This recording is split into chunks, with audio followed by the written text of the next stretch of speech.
Hello.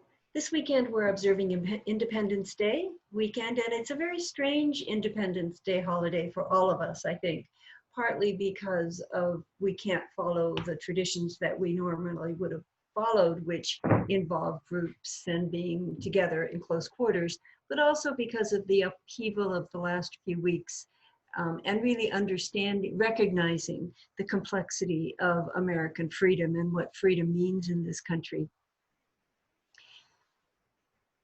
It is like all birthdays. The 4th of July is a day of dreams. It is a day when we remember the dreams of the people who founded our country. The dream of being a city on a hill, a land of religious freedom that would be the model to all nations in preparation for the rule of the Messiah. The dream of being a land where no more shall there be in it an infant that lives but a few days, or an old person who does not live out a lifetime, in the words of Isaiah. The dream of being a land where citizens provide for themselves and one another without exploitation. They shall not build and another inhabit. They shall not plant and another eat, according to Isaiah. And so it is fitting for us this weekend to ask ourselves if we are being faithful to God's promise of abundance, or if we're settling for fantasies of wealth. If we're being faithful to God's promise of consolation, or if we've settled for fantasies of security. If we're being faithful to God's promise of a people held by God, or if we've settled for fantasies of independence, individual independence. We proclaim in our baptismal covenant that our deepest, untouchable, and unchangeable identity is to be children of God. So our foundation, inalienable and unchanging inheritance and responsibility is to grow into the freedom that God has promised us. A freedom that is deeper and wider and more all-encompassing than the freedom that is promised to us by our laws, by our social policies, by the circumstances of our birth. This weekend's celebration of independence is also strange for many of us because I know that many of us have felt that we have lost a fundamental freedom in not being able to gather for worship or to share Holy Communion. I understand the resentment and frustration that this brings. The sacrament of Holy Communion has been the way that we as a faith community have expressed the truth that Christ is our center, within and around us. We tend to feel an emptiness and an absence in that center without the sacrament. We hunger in ways that nothing else will satisfy. But it is possible, and it is a good time this weekend to think about the ways in which we can use that hole in the center of our lives, that absence, as a window into a new understanding of our identity as children of God, our mission of freedom and justice, and our empathy with those who cannot find their way to God. We've lost our familiar path, but maybe we can better understand now the feelings of those who have never had a path or who have lost their path long ago. We need to remember that the sacrament of Holy Communion is just that. By definition, it is an outward and visible sign of an inward and invisible grace. It is the grace that sustains us, the grace that enables us to open our hearts and minds to new ideas and new visions. It is a grace that continues to fill our individual and shared lives. If we are still, we will be open to it. If we are open to it, we will discover it overflowing, and we will be able to practice a freedom that is wider and deeper than what we have assumed was ours. We have much to learn about freedom from the African American literary and spiritual traditions. We learn what it means to have true freedom, and we learn what it means to overcome a sense that we have no freedom. Howard Thurman was speaking to the disinherited when he said, Don't ask what the world needs. Ask what makes you come alive and go out and do it. Because what the world needs is people who are fully alive. You who are descendants of slaves, he said, are not owned by anyone.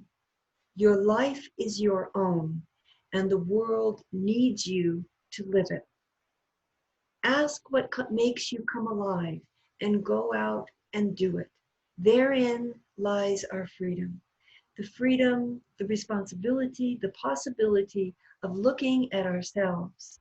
What is it that makes us feel fully alive? It may be something dramatic, it may be something small. But if each one of us went out and did what makes us feel fully alive, the world itself would be full of grace. Some of you may have heard of Verna Dozier, who is the theologian who most articulately talks about, her book is called The Dream of God, and she, more than any other theologian, weaves together the European and African American traditions of a God who watches over us. And she has a wonderful phrase of saying that God's dream is of a good creation in a friendly world with friendly folk beneath a friendly sky.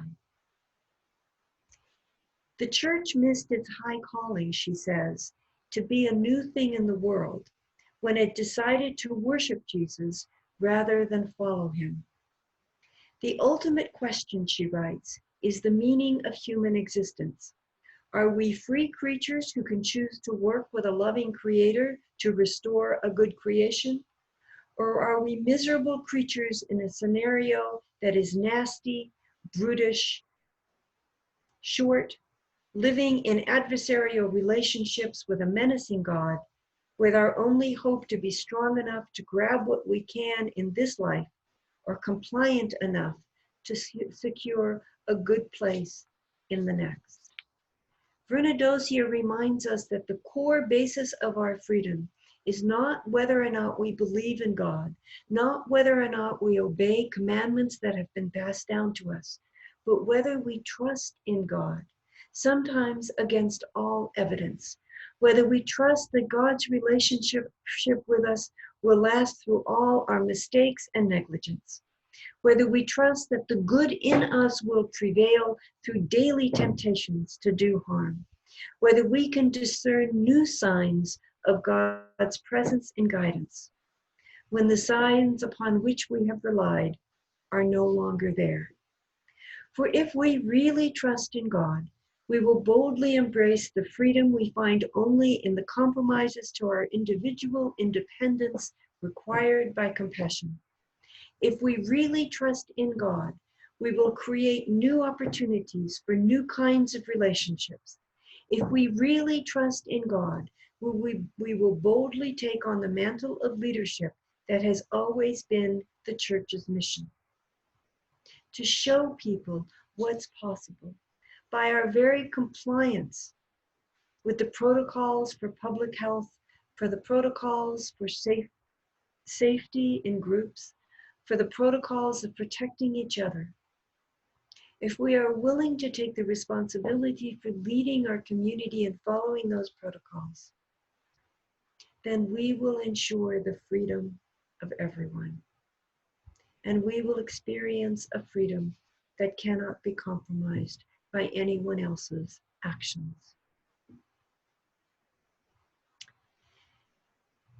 By proclaiming that we are children of God and disciples of Jesus, we vow that we will always be more than good citizens who conform to the laws of our land and the will of our leaders.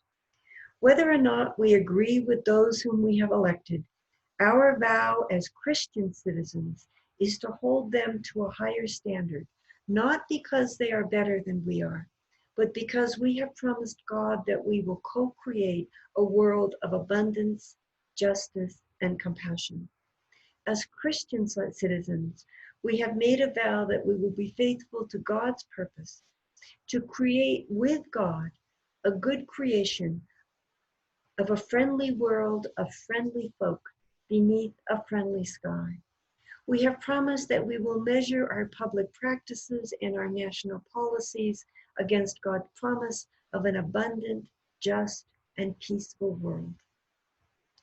A world in which every individual has the opportunity to listen